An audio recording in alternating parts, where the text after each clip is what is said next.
बंगाल से लेकर असम तक भाजपा को सफलता के साथ सबक भी मिले। कोलकाता 5 विधानसभा चुनाव के नतीजे भाजपा के लिए सफलता के साथ कुछ सबक भी दे गए हैं। इन पांचों चुनाव में भाजपा ने कहीं कुछ खोया नहीं है। वह आगे ही बढ़ी है, लेकिन पश्चिम बंगाल के चुनाव को वह जिस ऊंचाई पर ले गई थी उसे वह कायम नहीं रख सकी। असम में भाजपा की सरकार बरकरार रही है और पुडुचेरी में वह गठबंधन सरकार की स्थिति में पहुंच गई है। तमिलनाडु और केरल में भी उसके हाथों में इस बार पिछली बार से ज्यादा है। कोरोना काल में इन 5 विधानसभाओं के चुनाव पर पूरे देश की निगाहें लगी हुई थी। सबसे ज्यादा पश्चिम बंगाल पर थी, जहां भाजपा ने अब की बार 200 पार का बेहद महत्वाकांक्षी नारा दिया था। इसके पीछे उसका आधार 2019 के लोकसभा चुनाव में मिली सफलता थी, हालांकि इससे बहुत दूर रह गई।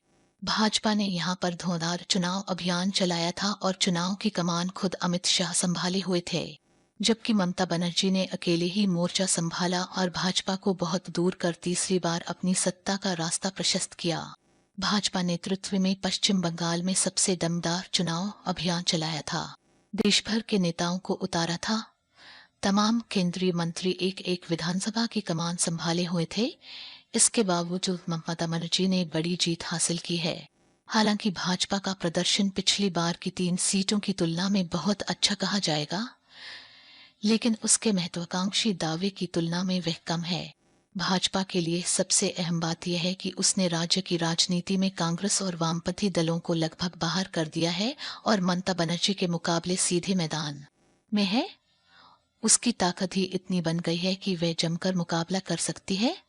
असम में भाजपा ने एक बार फिर अपने गठबंधन को बहुमत दिलाकर सत्ता बरकरार रखी है। यहाँ पर कांग्रेस के नेतृत्व वाले विपक्षी गठबंधन से उसका कड़ा मुकाबला था। यही वजह है कि अपने दम पर वह बहुमत का आंकड़ा नहीं छुपाई है, लेकिन गठबंधन को पूर्ण बहुमत मिला है। पार्टी की पूर्वोत्तर के गणित के लिए ये जीत काफी महत्वपूर्ण है। असम पूर्वोत्तर का सबसे बड़ा प्रदेश है और बाकी राज्यों की राजनीति उससे काफी प्रभावित होती है। दक्षिण के राज्यों तमिलनाडु, केरल और पुडुचेरी में भाजपा बड़ी ताकत नहीं थी।